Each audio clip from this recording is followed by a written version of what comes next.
Olá, mais um podcast na Casa do Povo no ar e hoje o nosso convidado é o vereador Paulo Búfalo, mas como é de costume, antes de mais nada nós vamos fazer a nossa áudio e autodescrição. O meu nome é Mirna Abreu, eu sou uma mulher negra de pele clara, os cabelos são encaracolados, hoje eles estão presos num penteado um pouco clássico, com os cachos só voltados para o lado direito num rabo de cavalo. Estou com uma blusa hoje em Campinas, onde é a nossa gravação. Está frio, está chovendo, então eu estou aqui com uma blusa de manga comprida, vermelha. Ela é feita de tricô, estou também com uma saia jeans comprida. E o meu fundo aqui a gente tem o estúdio na Casa do Povo, todo em preto, e uma TV à minha esquerda com o logotipo Na Casa do Povo em azul e branco. Vereador, seja bem-vindo mais uma vez e eu também já o convido a fazer a sua auto e audiodescrição. Olá, menina. Aqueles que acompanham aqui a TV Câmara ou as redes sociais, enfim, onde esse podcast vai ser transmitido. Eu sou Paulo Búfalo, professor, exerço mandato de vereador aqui na casa, sou um homem branco, a pele clara, um pouco vermelha, cabelos castanhos, barba, agora já meio embranquecida, enfim. Nesse momento estou usando uma camisa cor de vinho. Tá certo, então, Paulo, vamos lá. A gente conversou da primeira vez que você esteve aqui um pouquinho sobre a sua história pessoal, né? Sim. Falamos bem dessa ligação de história pessoal ligada também à história política, né? Que desde cedo já está enraizada no seu trabalho. E agora eu queria que você lembrasse um pouquinho, né? A gente teve aí as eleições em outubro.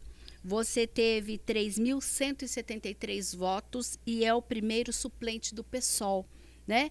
E as pessoas às vezes estão em casa e não entendem por que mesmo com 3.173 votos o senhor não foi reeleito, vereador?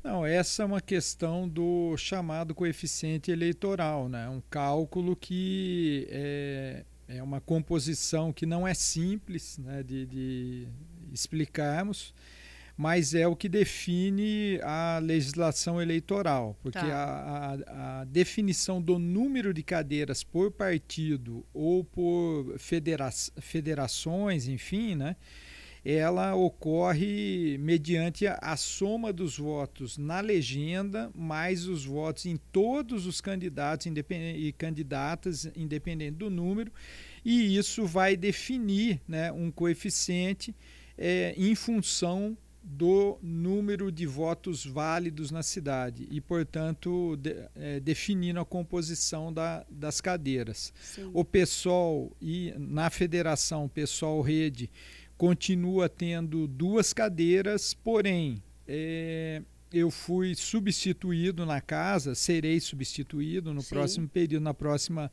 legislatura, por uma companheira de bancada, né, do PSOL, de candidata de chapa, a companheira Fernanda Souto, que assumirá no meu lugar. Ela teve 80 e poucos votos a mais que eu. Sim. E me substituirá na casa. Então é essa a definição. Quando a gente fala em federação, rede, é o PSOL, quais são os partidos? O PSOL e a rede. E a rede mesmo, né? Então aí ficaram esses 2 partidos. Bom, mas enquanto isso tem muito trabalho por aqui, né, vereador? Sem dúvida. E depois também continua, né? Continua dando aula? Continuo. Essa legislatura eu não estava afastado de sala de aula. Eu estava mantendo uma pequena carga que variava entre 6 e 10 aulas, né? Sim. Num arranjo aí no início das manhãs, no início da semana. E lá depois, no Bentão? No Bentão. Aí depois me dedicava aqui ao mandato. Agora devo ampliar um pouco a minha carga horária e voltar para a minha função docente, né, que é tanto em sala de aula como pesquisas, enfim.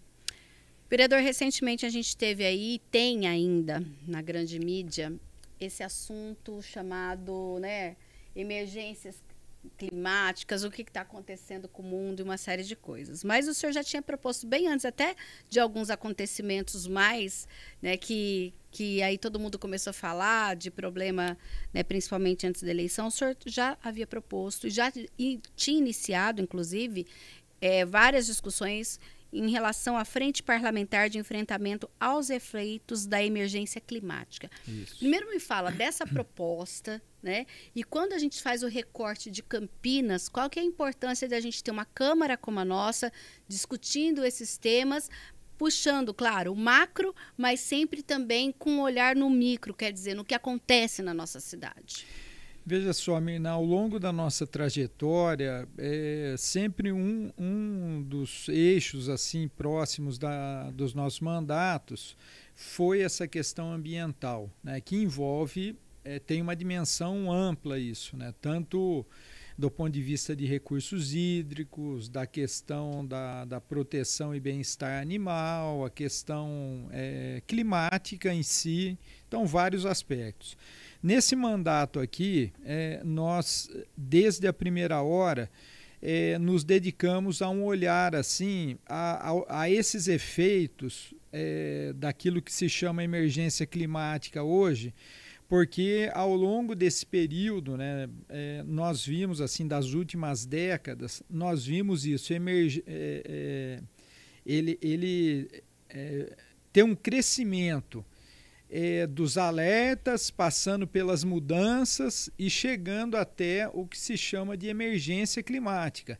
No alerta, o pessoal ainda falava, não, é coisa de meia dúzia de ambientalistas. Isso. E aí a ideia que ocorreu é que, assim, internacionalmente, esse debate ele foi ganhando contornos de realidade. E mesmo com decisões internacionais de redução de emissão de gases de efeito estufa, isso não teve uma atenção de fato dos países internacionalmente, isso não foi levado adiante. E mesmo agora, mesmo diante de evidências tão concretas, os países continuam se negando a fazer essa movimentação. O Brasil vive assim um debate muito intenso se nós vamos continuar lançando mão da superexploração de petróleo, aqui, inclusive na questão da foz do Amazonas, né, do Rio Amazonas, e outros locais, né, pelo Brasil afora. Nos Estados Unidos, agora acabamos de ter aí o processo de reeleição do Donald Trump, ele coloca como um dos centros a retomada, assim, com muita energia da questão da exploração do petróleo, enfim.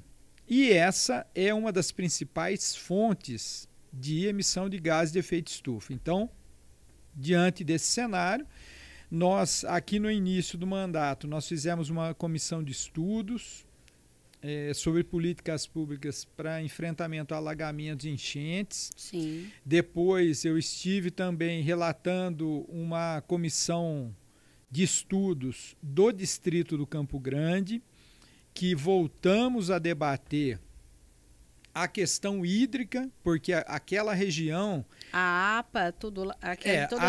existe uma APA, né, agora decretada, mas aquela região é uma região onde há uma intersecção ali entre Mata Atlântica e um cerrado, e um dos grandes pontos de reserva de água lá da cidade de Campinas, com muitas nascentes, justamente por conta também dessa característica de cerrado, de mata de cerrado que tem na região. Sim. E aí voltamos a tocar no assunto. E, finalmente, depois, como relator da Comissão de Estudos da Arborização, onde fizemos um relatório muito complexo, assim, ouvindo pesquisadores, a população, as pessoas que enfrentaram essa realidade, familiares de vítimas, inclusive, né, aqui na cidade de Campinas, e já oferecemos esse relatório à casa, ao poder público. Ontem, inclusive, tive uma conversa com a promotora que hoje assumiu essa pasta do meio ambiente no Ministério Público, e devemos encaminhá-la também, né, encaminhar o relatório a ela, né, encaminhá-la, isso. E E, finalmente, então, nós chegamos à conclusão que nós devíamos tomar iniciativas mais amplas do que a própria a Comissão Permanente de Meio Ambiente. Sim. Do meu ponto de vista, assim, as comissões têm feito um papel burocrático importante, mas a Frente Parlamentar ampliou essa possibilidade. Porque tem a sociedade podendo participar mais ativamente. Isso aí. É isso. Desde então, nós viemos tanto fortalecendo uma outra frente parlamentar, que é a Frente Parlamentar Ambientalista, como levando o debate aí na Frente Parlamentar da Emergência Climática. Então, nós já ouvimos assim muitas pessoas aqui na cidade, tanto pesquisadores como ativistas, movimentos sociais. Alguns dados. Nós conseguimos logo no início, e essas coisas estão gravadas, inclusive nas redes aí da TV Câmara, né, as reuniões. Esse caminho que eu debati aqui de forma muito didática, os pesquisadoras que estiveram, eles traçaram isso, né, desde dos alertas até a emergência climática, chamando a atenção da sociedade para essa situação. E cobrando dos poderes públicos locais, porque nós temos que olhar para a situação global, mas agir localmente. E, infelizmente, os olhares para grandes obras, por exemplo, de mitigação desses problemas, como os piscinões, são insuficientes para lidar com essa realidade. Nós vamos precisar ir além. E daí nós começamos já a propor alguns projetos de lei aqui para a cidade de Campinas. Com base no que foi discutido na frente. Exatamente. Por exemplo, o projeto de lei do conceito de cidade esponja. Tá. Para poder reverter a impermeabilização do solo. Então, por exemplo, ter políticas de indução para que as pessoas façam nas suas casas um jardim que possa absorver um tanto dessa água. A ideia dos jardins de chuva em praças públicas, onde ela vai absorver uma grande quantidade dessa água, colaborando para filtragem, portanto, limpeza dessa água, e também para conter um volume, para que não vá para o fundo de vale. Eu lembro que, inclusive, vereador, quando o senhor protocolou esse projeto, o senhor menciona ali na justificativa uma cidade que já implantou esse modelo de cidade esponja. Lembra um pouquinho para a gente, por favor. Não, a ideia é uma cidade chinesa. Tá. Eu não vou me lembrar o nome Tá. exato, mas é uma cidade chinesa e eles foram desenvolvendo isso. Ou seja, é um modelo viável. E isso é um modelo viável. Parques inteiros que podem absorver a água e à medida que ele filtrar essa água, ele pode ter lá os brinquedos para as crianças a hora que não tem água. Quando ameaça chover, você tem que fechá-lo para cumprir essa outra tarefa, além de outros conceitos, né, que nós, ao longo do tempo, desses debates, fomos trazendo, como, por exemplo, os nossos próprios bueiros equipados com estruturas que absorvam parte dessa água, reservatórios embaixo dos passeios públicos, ou mesmo que sejam jardins de chuva também nesses passeios públicos. Então é uma outra concepção de cidade que nós precisamos absorver e que ainda nós não estamos debatendo, né?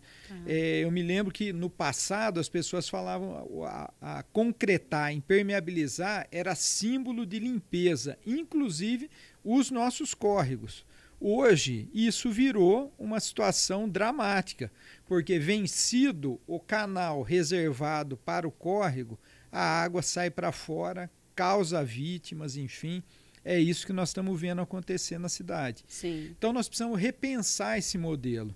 E, em particular, a questão dos gases de efeito estufa. Também, a cidade de Campinas, ela possui um estudo que diz assim, a principal fonte não são os veículos. Sim. Né? São as fontes estacionárias. Então nós temos que, por exemplo, pensar como que nós vamos dar consequência a essa ideia de ações locais, só esperando que as indústrias façam investimento em novos filtros, novas tecnologias, novas formas de geração de energia, não.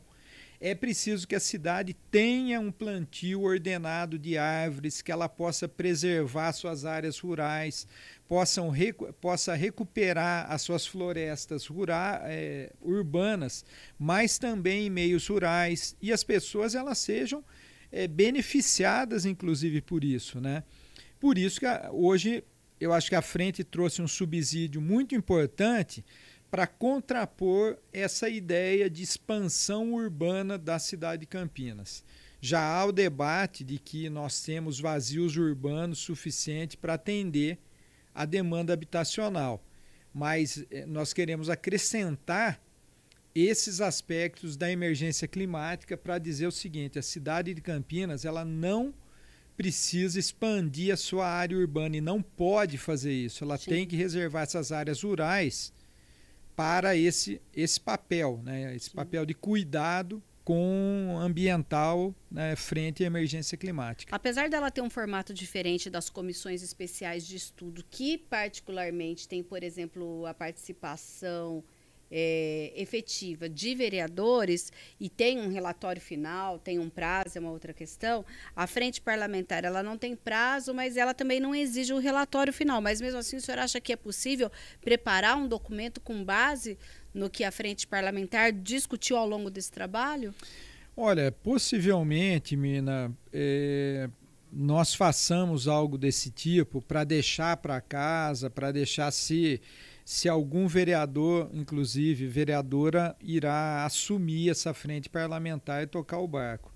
Eu seguirei debatendo esse tema e como é uma frente aberta, né, à participação do cidadão, cidadã, movimentos sociais, eu devo estar presente em alguns desses movimentos e vou seguir acompanhando. Então, devo oferecer algo para a cidade, mesmo que não seja, ou para casa, mesmo que não seja necessariamente um relatório, mas de repente um artigo que trate desse período, desse Sim. trabalho e das iniciativas, aquelas que estão em andamento e aquelas que ainda estão por vir. Sabe que um dado interessante na comissão das últimas reuniões, um professor que estudou aí a questão da nossa central de abastecimento, ele deu um dado seguinte: há 20 anos atrás, a média de distância do alimento para chegar na Ceasa Campinas era de 50 quilômetros, então no entorno. Hoje, essa média já está de 200 a 250 quilômetros de distância, em média, de compra de alimento. Isso significa que essa ideia da expansão urbana, sem qualquer controle, tem um aspecto predatório também. Mas significa que a gente não tem produtor na nossa região? Não é isso. Significa o seguinte, que em média tem o produtor da região, só que se cruzarmos demanda populacional com o trabalho da própria central de abastecimento, nós estamos tendo que buscar alimentos para garantir isso mais distante. Quando nós precisamos, então, reverter isso, pensar, por exemplo, nas hortas e nas produções urbanas, como potencializar isso, né? Como potencializar, então, que as nossas áreas rurais não fiquem sendo reservadas só pensando num futuro condomínio, por exemplo, como nós temos visto, mas que ela possa ser revertida, voltar a ter produção, né, agroecológica, enfim, pessoas, famílias produzindo nesses espaços, né? Então isso é um alerta importante, né? Mas nós não conseguimos aprofundar ainda. Me lembrei de um outro aspecto. Por exemplo, quais são as fontes, de onde nós vamos tirar recurso para financiar políticas de enfrentamento aos efeitos da emergência climática. Aqui nós fizemos 2 debates. Um debate, e eu passei inclusive agora o deputado Pedro Tourinho apresentou esse projeto de constituir um fundo a partir de contribuições do imposto de renda, assim como vai para o fundo da criança, para o fundo do idoso, também um percentual para um fundo de emergência climática. E uma outra possibilidade que foi trazida aqui, tem sido discutido, é das grandes empresas extrativistas, né? E poluidoras também, né? Que essas empresas, elas constituem um fundo mediante uma taxação para enfrentarmos a emergência climática, porque de certa forma elas dão muita contribuição para esse processo, né? Sobretudo as mineradoras. Por isso elas deveriam. Então nós trouxemos esse debate aqui, nós queremos aprofundar. Só que é necessário que isso continue ocorrendo, enfim, né? Aliás, os próprios municípios que dispõem desse tipo de empresa, está na Constituição que ele pode criar impostos. Então ele deve pensar nessa possibilidade também, né? Mediante um estudo evidente da degradação gerada por essas empresas. Sim, a gente fala muito em compensação ambiental, esse tipo de coisa. Na prática, isso está meio parado. Não, veja só, compensação até nós vemos alguns termos fixados, às vezes pelo Ministério Público, pelo Judiciário, enfim.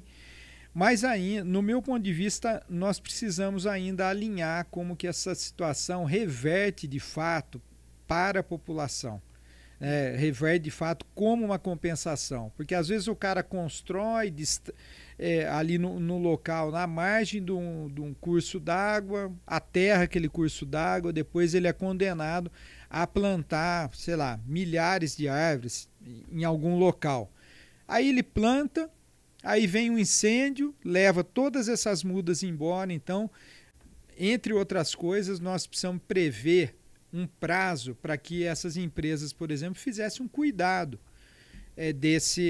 até que uma floresta se constituísse naquele local. Sim. Ou muitas vezes acontece o crime ambiental ocorre no local e ele é condenado a plantar lá num outro local, onde a sociedade, a comunidade no entorno que sofreu com aquela degradação não tem um reparo.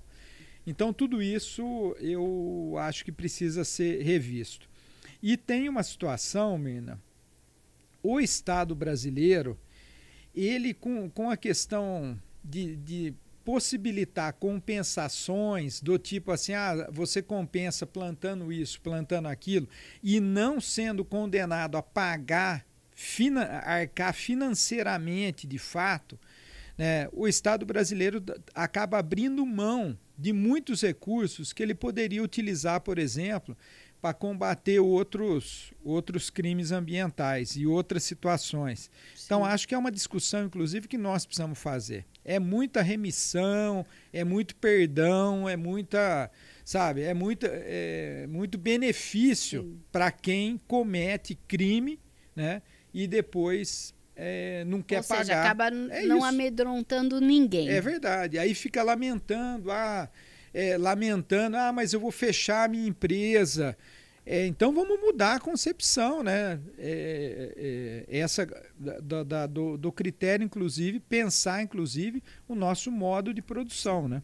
Dentre os pontos da frente, inclusive, esse ano a gente teve aí, inclusive, foi notícia nacional, porque aconteceu, parece que ao mesmo tempo, em várias cidades do estado de São Paulo. Depois a gente viu o que acontece, porque sempre a gente fala assim, tem queimada lá no Pantanal, tem queimada lá no Mato Grosso, mas teve um final de semana que aconteceu, inclusive aqui do nosso lado. E aí, o senhor, inclusive, trouxe esse tema, efeitos das queimadas no município. No que diz respeito à nossa cidade, o que a gente pode pensar a respeito desse tema, vereador?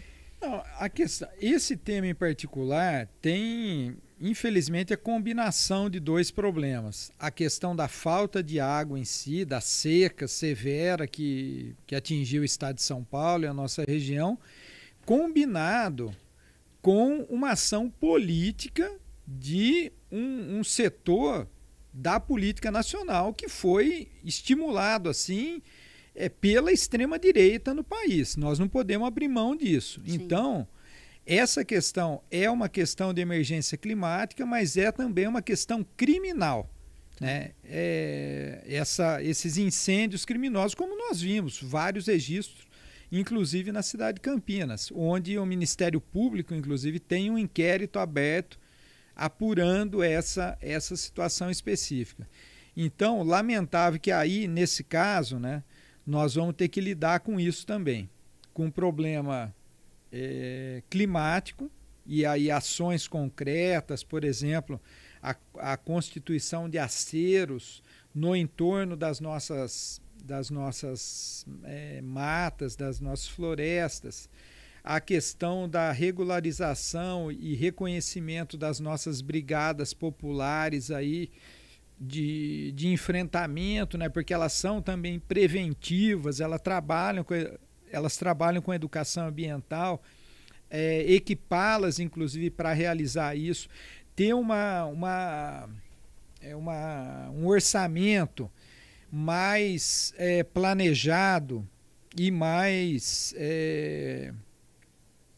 que não tenha tanta variação, mais regular da nossa defesa civil, para que ela possa também planejar. E hoje nós temos picos assim de investimentos, mas depois desfinanciamento da defesa civil. Isso nós precisamos ter uma regularidade nesse financiamento e ter a cidade preparada para enfrentar essa realidade, para educar as pessoas a não atearem fogo, né, que é uma prática muitas vezes de limpeza, cuidar dessas coisas, né? Ao lado de ações judiciais que condenem os criminosos, quem executa e quem financia, quem estimula a execução dessas queimadas florestais criminosas, como nós assistimos aqui no estado de São Paulo. Búfalo, esse ano a Câmara, inclusive, foi palco de várias discussões a respeito aí da volta ou não do rodeio em Campinas, né? A gente tem um grupo de parlamentares e também um grupo de pessoas que defende a realização desse tipo de evento, e nós temos um outro grupo que não defende. E você, inclusive, a gente tem o Estatuto dos Animais, que é de 2017, mas bem anterior a essa data, lá em 2003, você fez uma lei que, né, na época ela foi sancionada, falando justamente dessa proibição.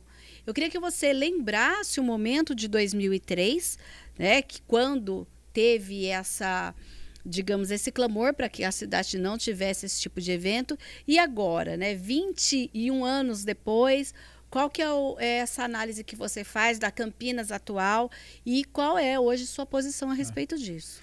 Olha, Mirna, naquele momento na cidade de Campinas, embora nós já tivéssemos muito atuante na cidade, várias organizações de proteção animal, vários ativistas que faziam essa movimentação, no campo da política, isso ainda não tinha ganhado uma conotação na cidade, né?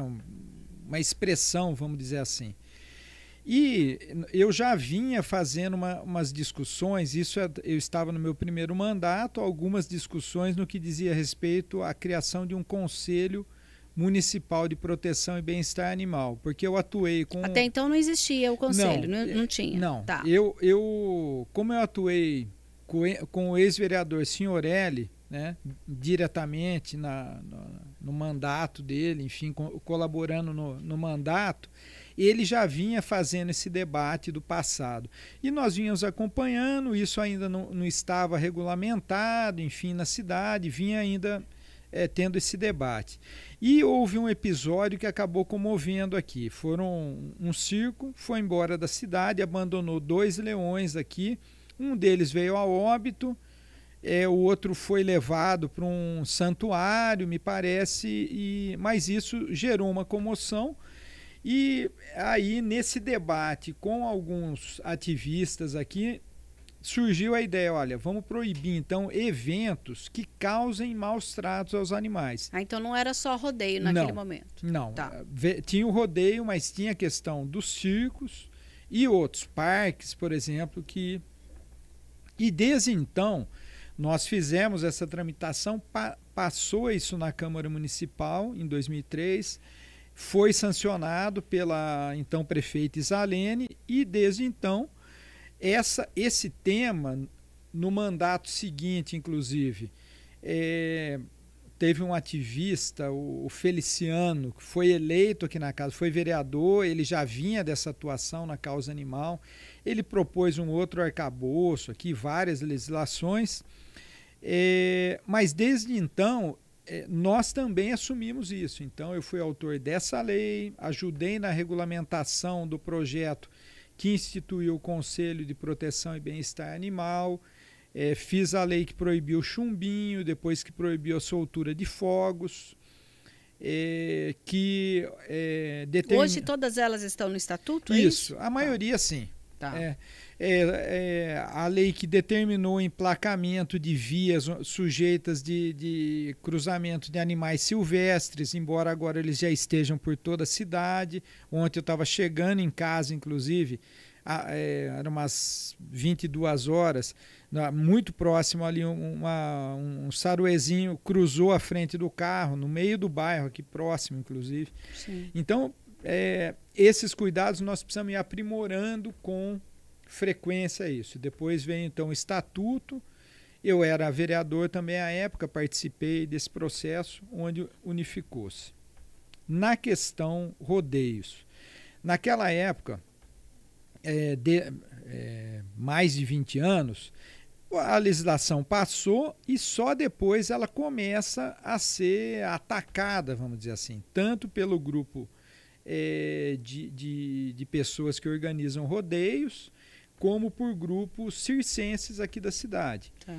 Mas nós fomos, com esse processo de debate, mobilização, a cidade de Campinas ela vai se tornando também pioneira nesse aspecto, em refutar esses eventos que causam maus tratos. Sim. Mesmo... O circo hoje, inclusive, com animais é proibido no país, né? Pois é, isso foi... Porque aquela questão do adestramento ali envolve agressões dos animais, até discipliná-lo aquela situação. E isso foi ganhando esse contorno e a cidade, ela só foi se projetando nesse aspecto. Então, essa questão da proteção, do bem-estar animal que ganhou essa expressão aqui na nossa cidade.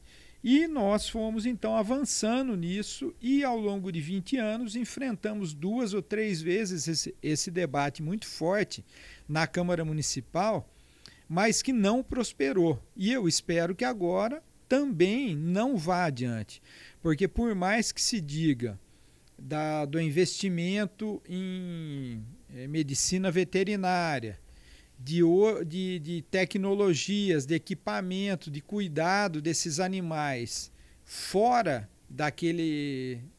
do circuito, fora da arena, naquele momento ele é torturado para que ele possa pular, né? O uso do sedem não foi superado, que vai... Então, para quem está em casa entender, não é simplesmente o fato de ter uma pessoa em cima que faz com que o animal pule, é isso? É isso mesmo. E nem o fato do animal ser bravo que ele vai pular para causar aquele espetáculo ali, né, terrível, né, para as pessoas. Ele tem um equipamento, em particular os cavalos e os touros, o sedem que aperta os testículos dele, para que ele possa sair pulando para tentar se desfazer daquilo, não do peão que está em cima dele, né? Embora esse o centro do olhar das pessoas, não é isso que ocorre. Sim. Então, por mais que se apele para a questão do trabalho gerado, das famílias que vivem disso, como ocorria inclusive com os fogos de artifício, né? Porque havia proibição já de fabricação de fogos de artifício em Campinas. Então se instalou na redondeza. Sumaré, ali no Matão, principalmente, isso. Naquela região. Aí nós viemos com a proibição da soltura com fogos de estampido. Houve uma mobilização intensa falando do trabalho, mas as pessoas elas precisam se reinventar. à medida que nós conseguimos observar essa questão da violência contra o animal, enfim, contra os seres vivos, elas precisam se reinventar, procurar outras formas, outros investimentos, outra tecnologia, outro trabalho que não gere tamanho sofrimento, né? Sim. Porque se a gente continuar com isso, tem sido uma escalada, né? Essa questão do ódio, da violência, enfim, vai escalando e acaba quase que sempre chegando, inclusive nos seres humanos, na forma de convivência, nas relações, né, entre os seres humanos, né? Então nós precisamos ter uma outra prática e isso serve também como uma educação, né, para as pessoas. Vereador, nosso tempo está acabando, mas a gente não pode deixar de falar de algo muito importante, que é uma ferramenta recém-criada, agora a gente vai para o 3º ano de uso dela, que são as emendas impositivas, né? Eu queria que o senhor falasse, desde que ela foi criada, de que forma o senhor encara essa ferramenta legislativa, qual a importância dela quando a gente pensa em, de certa forma, atender algumas demandas da população. Olha, Mirna, eu acho que as emendas impositivas, elas mobilizaram e mexeram numa peça orçamentária que estava absolutamente engessada, que a casa não conseguia passar uma emenda qualquer, por mais importante que fosse a demanda, então mexeu com essa realidade. Permitiu, por exemplo, que pequenas demandas de centros de saúde, por exemplo, de um bebedouro no centro de saúde, há uma década, né, de necessidade, fosse atendida, né, com mais agilidade, demandou que o executivo se reinventasse na execução dessas emendas. Se há problemas do ponto de vista de fiscalização, avalio que o legislativo ele precisa se debruçar para dar maior transparência e aprimorar seus instrumentos de fiscalização, portanto, é um instrumento importante. Nesse momento que haverá uma transição de governo e de legislatura, eu acho que o legislativo deveria se debruçar no fortalecimento dos conselhos locais e conselhos municipais de políticas públicas como instrumentos de fiscalização, né, que podem fazer essa fiscalização ao lado do legislativo e da própria população. Sim. Mas eu avalio que é um momento de fortalecimento desses conselhos, na definição da demanda e também na fiscalização dessas emendas apresentadas. A gente lembra que, inclusive, as emendas impositivas têm uma legislação que exige que 50% do montante seja encaminhado, seja destinado à saúde e os outros 50% podem ser destinados às mais diversas pastas.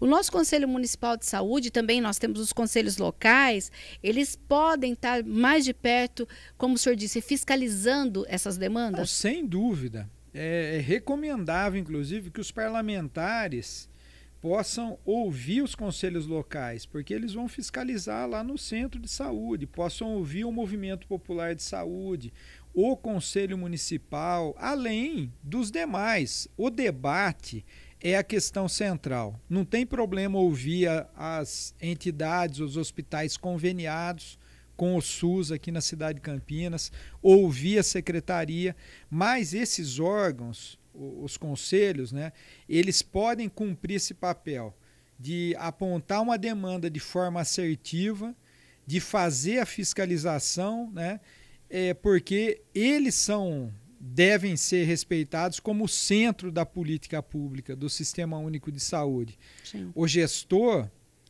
deve assumir essa tarefa de gerir, né, o recurso, gerir o fundo, gerir a estrutura. Sim. Mas o definidor disso deveria, sem sombra de dúvida, passar pelos conselhos locais e, sobretudo, pelo Conselho Municipal, orientado por conferências, né? Sim. Onde vai-se lá, debate, tem as tensões e tal, mas sai uma resolução orientando isso. inclusive ainda falando sobre as emendas impositivas, além da saúde, e como eu disse, o outro montante pode ser para as mais diversas pastas, o senhor tem sempre um olhar especial para a cultura. Queria que o senhor falasse também desse olhar, da importância dessa descentralização, né, da cultura, que ela aconteça em várias regiões da nossa cidade, e essa preocupação que o senhor tem em relação a isso. Veja só, a cultura, ela é a expressão da democracia numa cidade, no estado, no país, enfim. E eu penso dessa maneira. É a cultura que eu acho que pode arrefecer esse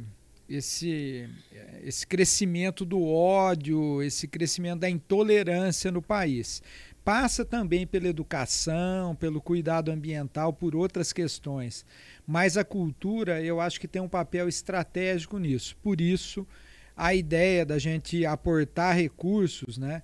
Porque ela vai problematizar, ela é um espaço de ampla participação, ela dá voz aos amplos setores, né? À medida que tem lá a expressão da cultura popular num bairro, num grupo específico de pessoas. Por isso eu acho que a cultura precisa ser fomentada, né, e fortalecida. Inclusive a secretária Alexandra Caprioli, quando esteve na Comissão Permanente de Cultura, eu lembro que ela fez até um agradecimento especial à Câmara de Campinas, porque ela falou que a partir das emendas impositivas, muita coisa passou a ser fomentada naquela pasta. Né? Mas eu alerto que uma política pública, ela não pode ser sustentada, ser garantida com emendas parlamentares só, porque os mandatos passam, o legislativo passa, e a política de cultura e as políticas públicas, elas precisam ser políticas de Estado. Os governos passam, mas a política em si continua. Por isso essa ideia, inclusive, de ter o olhar para o Conselho. Campinas tem um importante Conselho Municipal de Política Cultural, né, que precisa ser fortalecido por conta desse aspecto, porque os governos, os mandatos, eles acabam e a política em si, né, ela continua. Falando sobre isso, vereador, a gente, né, é o nosso último na Casa do Povo de 2024, e eu queria saber, né, quais são os planos do Paulo para esse momento que vai ficar fora do cenário político, mas não fora da política, eu acredito, né? É verdade. Não, eu devo ampliar profissionalmente, né? Ampliar minhas tarefas docentes, né?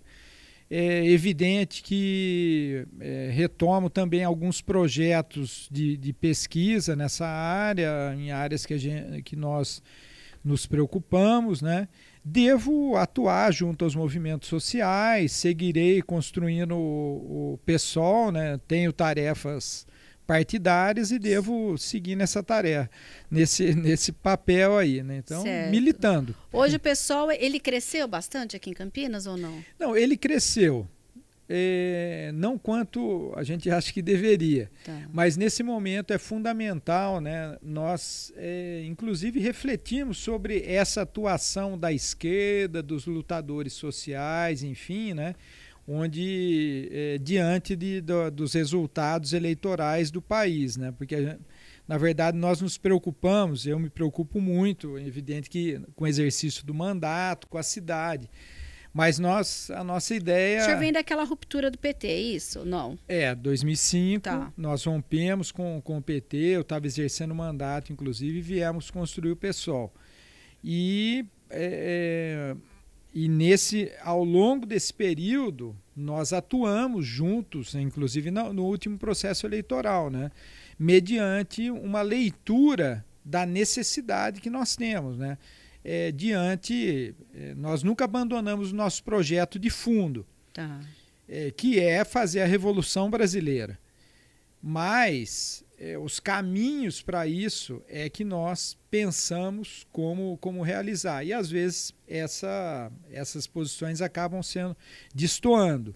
Nesse momento, nós precisamos seguir com unidade, repensando a nossa forma de organização, a nossa forma de diálogo, como nós vamos enfrentar, inclusive, uma verdadeira máquina de notícias falsas, né, sendo exploradas e comprometendo, inclusive, a democracia pelo mundo afora, né? Então, essa é uma preocupação que eu vou seguir tendo e pretendo criar espaço também de debate para isso. Tá certo, então, Paulo, muito obrigado pela sua participação, obrigada por toda essa cooperação que você teve com a TV Câmara durante todo esse tempo, né?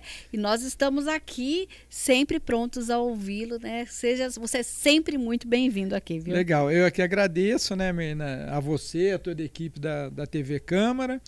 E espero aí que vocês sigam a vida aí cada vez mais fortes, né, dando essa projeção aqui ao trabalho do Legislativo em Campinas. Tá certo, valeu. Então, olha, gente, o Na Casa do Povo fica por aqui. A gente lembra que você pode assistir não só esse bate-papo com o vereador Paulo Búfalo, mas a gente teve uma primeira conversa com ele que ele lembra toda a história da vida dele, tem depoimentos de familiares, de amigos, então você pode ir lá na playlist do Na Casa do Povo, no youtube.com/TV Câmara Campinas e também assistir aos outros episódios.